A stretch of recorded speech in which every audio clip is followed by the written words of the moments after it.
Hello అండి. Welcome back to my channel. ఈరోజు మరొక వీడియోతో మీ ముందుకు వచ్చాను. ఈ వీడియో తప్పకుండా చూడండి, స్కిప్ చేయకుండా. మీకు ఇందులో చాలా విషయాలు తెలుస్తాయి. దేని గురించి అంటే మనీ సేవింగ్ గురించేనండి. మనీ లేకపోతే మనం దేనికి పనికిరామనే విషయాలు ఇందులో తెలుస్తాయి అన్నమాట. మనీ లేకపోతే దేనికి పనికిరాము, ఎవ్వరు మనకి వాల్యూని ఇవ్వరు, చాలా చీప్గా చూస్తారు, మనల్ని ఒక మనుషుల్లాగా కూడా పట్టించుకోరనమాట. మాట్లాడే వాళ్ళు కూడా సరిగ్గా మాట్లాడరు. చాలా విషయాలు ఉన్నాయండి మనీ లేకపోతే. మన అవసరాలని మనం తీర్చుకోవడానికి కష్టపడాల్సి వస్తుంది. అందుకని ప్రతి ఒక్కళ్ళు ఏం చేయాలంటే డబ్బు సంపాదించేటప్పుడే దాన్ని జాగ్రత్త చేసుకోండి. వయసు అయిన తర్వాత మీకు సంపాదించాలన్నా కూడా మీ ఒంట్లో శక్తి ఉండదు, అప్పుడు మీ ఒళ్ళు మీకు సహకరించదనమాట. అందువల్ల సంపాదించలేరు. ఇదే చిన్న వయసు నుంచే జాగ్రత్త చేసుకుంటూ సంపాదించింది ఎంతైనా సరే, 100 సంపాదిస్తున్నామా 10 రూపాయలు తీసి పక్కన పెట్టుకోండి, 1000 సంపాదిస్తున్నామా దానికి తగినట్లు తీసి పెట్టుకోండి. ఇలా మనమే చూసి మనం ఎలా ఖర్చులు పెడతాము ఏంటి మనకు తెలుసు కదా. బాగా ఖర్చు పెట్టేవాళ్ళు అయితే ఖర్చుల్ని ముఖ్యమైన వాటికి పెట్టండి, అనవసరమైన వాటికి తగ్గించుకొని ఆ అనవసరమైన వాటికి ఖర్చు పెట్టేవన్నీ సేవింగ్స్లో వేసుకోండి. అలానే అనవసరమైన ఖర్చులను అసలు ఎవరు పెట్టవద్దు. ఇప్పుడు వయసులో ఉన్నాం తెలియదు, పోగా మనకి దాని ఒక ఇంపార్టెన్స్ తెలిసినా కూడా మనం సేవింగ్స్ చేయలేము. చాలా బాధ్యతలు వస్తుంది. మన వయసు పెరిగే కొద్దీ మనకు బాధ్యతలు కూడా పెరుగుతూ ఉంటాయండి. అందుకని చిన్న వయసు నుంచే చక్కగా ఒక ప్లాన్ ప్రకారం పోయామంటే మనకి మంచిగా సేవింగ్స్ అనేది ఉంటుంది. ఈరోజు ఈ వీడియో వలన మీరు ఇంతవరకు సేవింగ్స్ చేయని వాళ్ళు కూడా ఈ వీడియో చూస్తే చేయడం స్టార్ట్ చేస్తారు. మంచిగా సేవింగ్స్ చెయ్యండి, సరేనా? అలానే వీడియో నచ్చితే లైక్ ఇవ్వండి, సబ్స్క్రైబ్ చేసుకోండి. ఏమంటే ఇలాంటి వీడియోస్ పెట్టడం వలన ఎవరైనా ఎక్కువగా ఖర్చులు పెడుతూ ఉన్నట్లయితే వాళ్ళు కొంచెం వాళ్ళ ఖర్చులను తగ్గించుకొని మంచి దారిలో వెళ్ళడానికి ఉపయోగపడుతుందని నేను ఈ వీడియో చేస్తున్నానండి. అప్పుడప్పుడు ఇలాంటి వీడియోస్ పెడుతూ ఉంటాను మధ్యలో. అది చాలామందికి ఉపయోగకరంగా ఉంటుంది. మన వీడియోస్ వలన చాలామంది నాకు మెసేజ్ చేస్తారు, ఇంత కొనుక్కున్నాం మీ వీడియోస్ చూసి, అంత కొనుక్కున్నాం, గోల్డ్ కొన్నాం, అది కొన్నాం, ఇది కొన్నాం, చాలా హ్యాపీగా ఉందన్నమాట. ఇంకొకరు చెప్తున్నారు, అయ్యో ఇంకా మీరు ఒక 5 years 10 years ముందు మిమ్మల్ని చూసినట్లయితే బాగుండేదే, మేమెంతో దాచిపెట్టుకునేవాళ్ళం అని అనేవాళ్ళు కూడా ఉన్నారు. సంతోషం అండి. మనం యూట్యూబ్లో సంపాదించేది తక్కువైనా పెద్ద సంపాదన ఏమీ లేదు, ఉన్నా కూడా మన వలన నలుగురు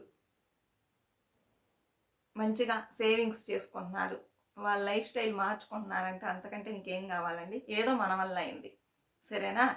నేనేం పెద్ద డబ్బులు ఇవ్వగలదు అదన్నీ లేదు. మనకు భగవంతుడు ఇస్తే నాకు అందరికీ చెయ్యాలనే ఉంటుంది. నాకు కొన్ని ఉంటాయండి థాట్స్, అయితే ఇస్తే చేస్తాం, లేనప్పుడు మనకు మించిన దాన ధర్మాలు కూడా మనం చేయలేం కదా. మన దగ్గర పుష్కలంగా ఉంటేనే ఎవరికైనా చేయగలం. అందుకని అస్సలు ఏమి ఇది చేయకుండా ఉండము. మా వల్ల అయింది ఒక 4 జంతువులకి, అంటే మేము పిల్లల్ని పెంచుతామండి. ఇది పాప పుణ్యం లెక్కలు చూసి పెంచేది కాదనమాట. అవి మా దగ్గరకు వచ్చినాయి, అందుకని మేము వాటికి రోజు చూసుకుంటాం. రోడ్లో ఎవరన్నా స్ట్రీట్ డాగ్స్ అవి ఉంటాయి కదా, ఆకలిని వస్తే వాటికి భోజనం పెడతాం. మన వల్ల అయింది. మనుషుల దగ్గరికి వెళ్ళి మీకు ఏం అవసరాలు ఉన్నాయి, మీకు ఏమన్నా డబ్బు కావాలా అని అలా అడిగి చేసే అంత ఇది లేకపోయినా మన వల్ల అయింది అంతే. చాలామంది ఏం చేస్తారంటే వీటిని పెంచితే పుణ్యం వస్తుంది, వాటిని పెంచితే పుణ్యం వస్తుంది, వేస్తే పుణ్యం వచ్చింది. అలా మనం చేసే మంచి పనికి పుణ్యాలు అవన్నీ చూసి చేయకూడదు, దానికి ఫలితం ఉండదు. అలా మనం ఏం చేయాలన్నా మనకి డబ్బు చాలా ఇంపార్టెంట్. డబ్బు లేకపోతే ఎవ్వరు మన దగ్గరకు కూడా రారు, సహాయం కూడా చేయరు. ఇది చూడండి మీకు తెలుస్తుంది. ఒక కపుల్స్ ఉంటారనమాట. ఎందుకంటే నేను ఇలాంటి స్టోరీస్ మీకు చెప్పడం జాగ్రత్త తెలుసుకుంటారని. అందువలన కపుల్స్ ఉంటారనమాట.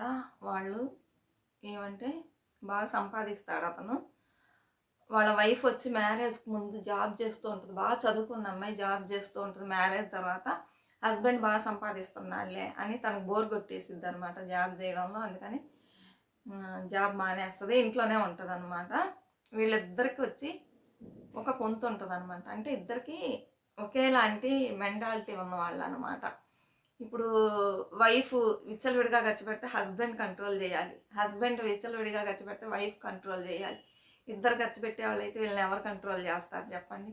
ఇలా చేయడం వల్ల అదే చెప్తున్నాను కదా, వయసులో మనకు తెలియదు. ఆ తర్వాత మనం అనుకున్నా కూడా మనం మనీని సేవ్ చేయలేమన్నమాట. బాధ్యతలు పెరుగుతాయి, పిల్లలు వస్తారు, వాళ్ళ చదువులు ఇవన్నీ ఉంటాయి కదా, అందువల్ల చెప్తున్నా. ఇంకా ఇద్దరు మంచిగా పెద్ద ఇల్లు తీసుకుంటారు, ఎక్కువ రెంట్ ఇచ్చేసి. తర్వాత ఇంటి నిండా వస్తువులు ఉండాలి. మనం చూడగానే వీళ్ళు రిచ్ పీపుల్స్ అనుకోవాలి. ఒక రిచ్ పీపుల్ వాళ్ళ హౌస్ ఎలా ఉంటుందో అలా పెట్టుకొని ఉంటారనమాట చక్కగా. ఇతను ఒక ఆఫీసర్ ర్యాంకులోనే ఉంటాడండి ఇతను. ఇంకా ఇలా ఖర్చు పెట్టేస్తూ ఉంటారు. 5 పైసలు సేవింగ్స్ ఉండదన్నమాట. పిల్లలు ఎవరన్నా అడుగుతారు, ఆడపిల్లలు ఇద్దరు, వాళ్ళకి ఏమైనా సేవింగ్స్ చేయండి అంటే, ఒక అమ్మాయి 4th, ఒక అమ్మాయి 6th చదువుతుంది. వీళ్ళకేం సేవింగ్స్ చేయొచ్చులే పెద్దోళ్ళు అయిన తర్వాత. మంచిగా ఎంజాయ్ చేయాలి, ఉన్నన్ని రోజులు హ్యాపీగా ఉండాలి. ఎప్పుడు సేవింగ్స్ సేవింగ్స్ అని చెప్పేసి అందులో ఇరుక్కుపోతే మనం లైఫ్ని అస్సలు ఎంజాయ్ చేయలేము, హ్యాపీగా ఉండలేము అనేది వీళ్ళొక్క మెంటాలిటీ అనమాట. అలా అనుకొని బాగుంటారనమాట. చక్కగా బయటకు వెళ్ళడం, వైఫ్ ఏది చెప్తే హస్బెండ్ అది వింటాడు. ఈవిడ కనుక కొంచెం కంట్రోల్ చేసి మనీని సేవ్ చేద్దామంటే అతను వినేవాడే. ఈవిడ అలా కాదనమాట, జాబ్కి వెళ్ళాలి, మంచి జాబ్ని వదిలేసింది, ఇంట్లో హాయిగా తింటూ టీవీ చూస్తూ కూర్చోవాలి, ఇదే అనమాట. ఇలా పోతూ ఉండగా చెప్పాను కదా, పిల్లలు 4th, 6th ఇలా చదువుతున్నారు ఆడపిల్లలు. వాళ్ళకి తెలిసిన వాళ్ళు చుట్టాలు అందరూ చెప్తారమ్మా దాచిపెట్టుకోండి అని. వీళ్ళు వినరు. చక్కగా ఏం చేస్తారంటే వీళ్ళు బాగున్నారని చెప్పేసి వీళ్ళ ఇంటికి వస్తూ పోతూ ఉంటారు. అందరికి వండి పెట్టడం ఇలా పోతూ ఉంటుంది అనమాట. డబ్బులన్నీ ఖాళీ చేస్తారు. సరే గోల్డ్ ఏమైనా కొనుక్కున్నారంటే అసలు గోల్డ్ ఏమీ లేదండి వాళ్ళ దగ్గర. ఏదో నార్మల్గా ఉంటాయి కదా, ఒక నల్ల పూసలో లేకపోతే ఒక తాళి చేయని కమ్మలు, ఇంతే. పిల్లలకు కూడా పెద్దగా నగలు లేవు. ఇందులో వీళ్ళు ఫోకస్ చూపించాలి, ఈ నగలు కొనుక్కోవాలి, లేకపోతే గోల్డ్ కొని దాచిపెట్టుకోవాలి, ఎందులోన్నా ఇన్వెస్ట్ చేయాలి, లేకపోతే మనీని సేవింగ్స్ చేయాలి. ఇలా ఎందులో వీళ్ళకి ఇది లేదు. తెచ్చుకోవడం, తినటం, ఖాళీ చేయడం ఇలా పోతూ ఉంటుంది అనమాట. కొన్ని రోజులకి ఏమవుతుందంటే ఈయనకి సడన్గా హెల్త్ ఇష్యూస్ వచ్చేస్తుంది అనమాట. ఎప్పుడైతే ఆరోగ్యం పాడైపోద్దో హాస్పిటల్లో వెళ్ళి చూపిస్తే 5 నుంచి 6 లక్షలు అయిద్దని అని చెప్తారనమాట డాక్టర్స్. మీరు రెడీ చేయండి అని. అడ్మిట్ చేయాలి, ఏదో చిన్న సర్జరీ చేయాలి. చిన్నదే కాదులేండి, 5-6 lakhs అంటే బాగా పెద్దదిగానే ఉంటుంది. సర్జరీ చేయాలి, ఇంత డబ్బు కావాలంటే ఒక హెల్త్ ఇన్సూరెన్స్ అన్న వేసుకున్నారా, అది లేదు, ఏమీ చేయాల. చూస్తే నగలన్నీ చూస్తే అంత డబ్బు రాదు, ఏమీ లేదు, తక్కువ ఉన్నాయి వీళ్ళ దగ్గర.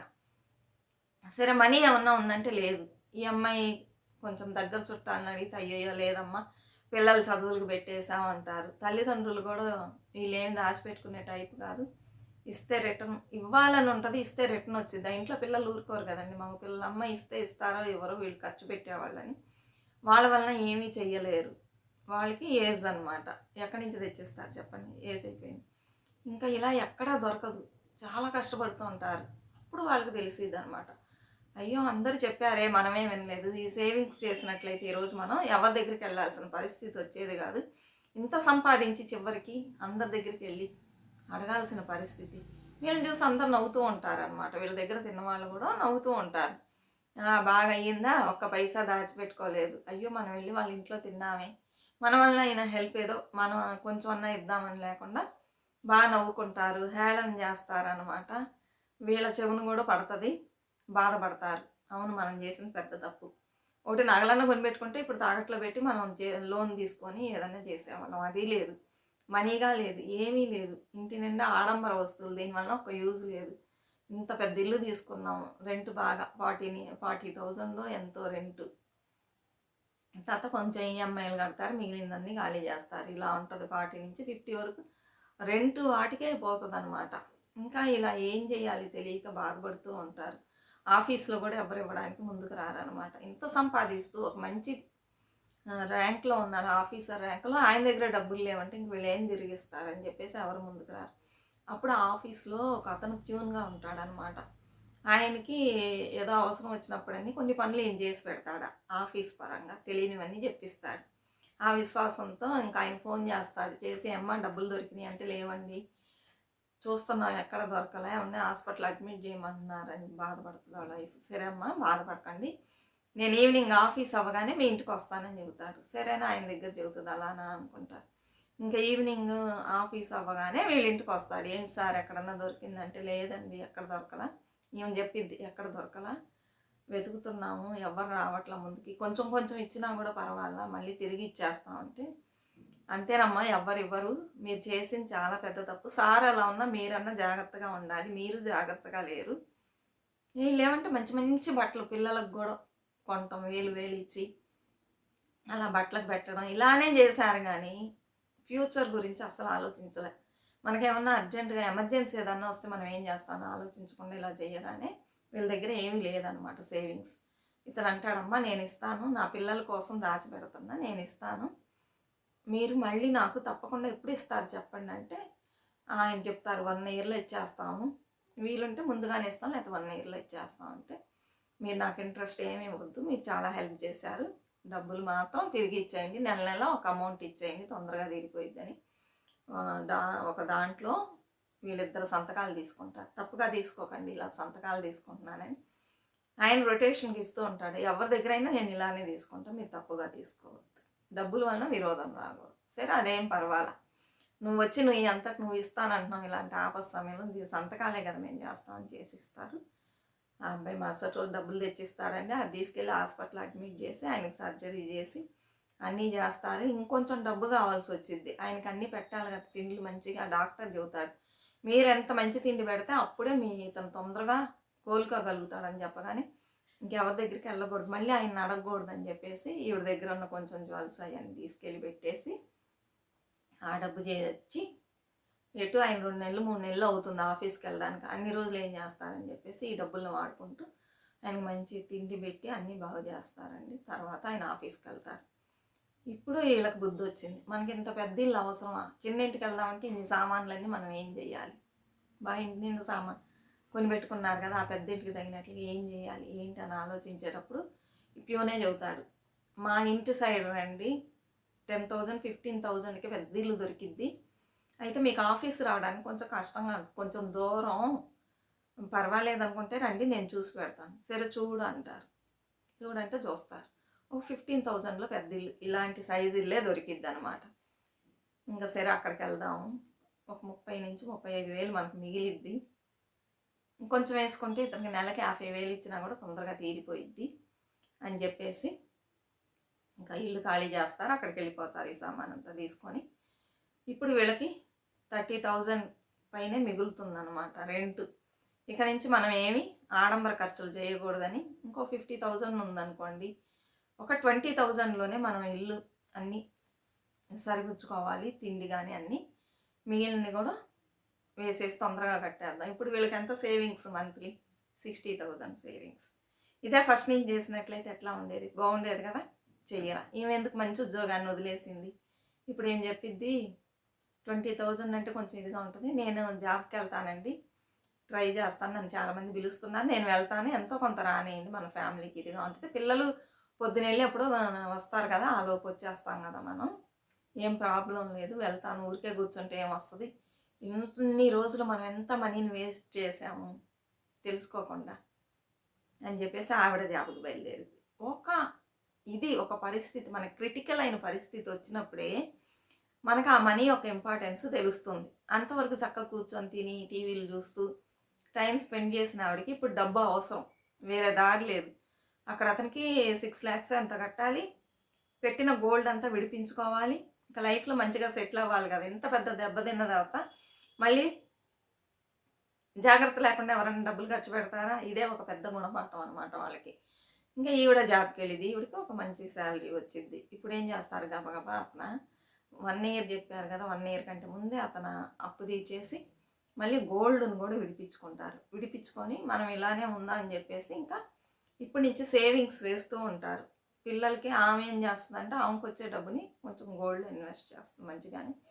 ఆయన ఏం చేస్తాడు, ఇన్ని రోజులు మనం 60,000 సేవింగ్స్ అప్పులు తీర్చాం కదా, ఇది సేవింగ్స్గా వేసుకుందాం అని చెప్పేసి సేవింగ్స్లో వేసి దాచిపెట్టుకుంటారు. మనం ఒక అపార్ట్మెంట్, ఒక చిన్న ఇల్లు తీసుకుందాం, సొంత ఇల్లు లేదు, గోల్డ్ లేదు, ఏమీ లేదు, మనీ లేదు, ఇంత సంపాదించి వేస్టే కదా ఎన్ని రోజులు. అందరు నవ్వుతున్నారు అనమాట. ఒక ఎమర్జెన్సీకి ఒక పైసా లేదంటే ఇంకేంటి, ఈయన ఎంత పెద్ద పోస్టింగ్లో ఉంటేమి ఏమీ లాభం లేదు, మర్యాద లేదు. ఇక్కడ మర్యాదను కోల్పోయారు. ఇతరుల మర్యాద మనకెందుకని మనం అనుకోకూడదండి. మనం మంచి పనులు చేస్తూ బాగా సంపాదించుకుంటూ దాచిపెట్టుకుంటూ బాగా మంచిగా ఉన్నప్పుడు వాళ్ళ మర్యాద లేకపోయినా కూడా మనకు అవసరం లేదనమాట. మన పాటికి మనం ఉన్నాం. కానీ ఒకళ్ళ దగ్గరికి వెళ్ళినప్పుడు మనల్ని కేవలంగా చూస్తారు. సంపాదన లేకపోతే పర్వాలేదు. సంపాదన ఉండి సేవింగ్స్ లేకపోతే చాలా తక్కువగా చూస్తారనమాట. అవన్నీ ఎదుర్కోవడం వలన వాళ్ళకి డబ్బు ఒక ఇంపార్టెన్స్ తెలిసి చక్కగా దాచిపెట్టుకుంటారు. మనం ఏదన్నా ఒక చిన్న ఇల్లు అన్న కొనుక్కుందాం. ఎక్కడైనా సరే ఆఫీస్ పక్కనైనా సరే ఎక్కడ దొరికిందో అక్కడ. ఇన్ని రోజులు వెళ్తున్నాం కదా ఇక్కడి నుంచి బాగానే ఉంది అని చెప్పేసి దాని ఒక ఇంపార్టెన్స్ తెలుసుకొని పిల్లలకి దాచిపెడుతూ ఇంటికి దాచిపెడుతున్నారు ఇల్లు కొనుక్కోవడానికి. ఇప్పుడు వీళ్ళకి బుద్ధి వచ్చిందనమాట. ఇకమేట ఎవరు ఇలా చేయకూడదు, మనమే కాదు ఎవరు చేయకూడదు ఇలాంటి తప్పులని అప్పుడు తెలుసుకున్నారు. ఇప్పుడు వీళ్ళకి ఎందుకు, వీళ్ళు ఇలానే మంచిగా ఉంటే ఇలానే ఖాళీ చేస్తూ ఉండేవాళ్ళు, పిల్లలకి దాచిపెట్టేవాళ్ళు కాదు, వీళ్ళు దాచిపెట్టుకునేవాళ్ళు కాదు. అందుకే ఎవరైనా మంచిగా డబ్బు సంపాదించేటప్పుడే మంచిగా సేవింగ్స్ చేసుకోండి. ఒకళ్ళ దగ్గరికి వెళ్ళి మనం చేయి చాపకూడదు అనమాట. మన అజాగ్రత్త వలన చాలా మిస్టేక్స్ జరుగుతూ ఉంటాయి. అది మనకు అప్పుడు తెలియదు, తర్వాత తెలుస్తుంది. అప్పుడు బాధపడినా కూడా మనం కొన్ని సమయాలు సరిదిద్దుకోలేం. అందుకని మనం ఏం చేయాలంటే చక్కగా సేవింగ్స్ అనేది చెయ్యాలండి. ఫస్ట్ శాలరీ రాగానే కొంచెం సేవింగ్స్ తీసి పెట్టుకొని మిగిలిన ఖర్చు పెట్టుకోండి. కొంచెం కాదు, ఎంత కావాలో అంత తీసి పెట్టుకొని జాగ్రత్త చేసుకోండి. దీని గురించి ఇంకొక వీడియో ఉంది, సూపర్ వీడియో, అది నెక్స్ట్ వీడియోగా పెడతాను. చూడండి. ప్రతి ఒక్కళ్ళు ఈ వీడియో చూసిన తర్వాత ఏముందిలే అనుకోకుండా జాగ్రత్త నేర్చుకొని డబ్బుల్ని సేవ్ చేసుకోండి. మంచిగా ఉండండి, హ్యాపీగా. మీ పిల్లలకి మంచి లైఫ్ని ఇవ్వండి. మనీ ఉంటేనే కదా ఇవ్వగలం. పిల్లలు బాధపడకూడదండి, సరేనా? ఇదే ఈరోజు వీడియో. మరొక మంచి వీడియోతో మళ్ళీ కలుద్దాం. అంతవరకు బాయ్ ఫ్రెండ్స్.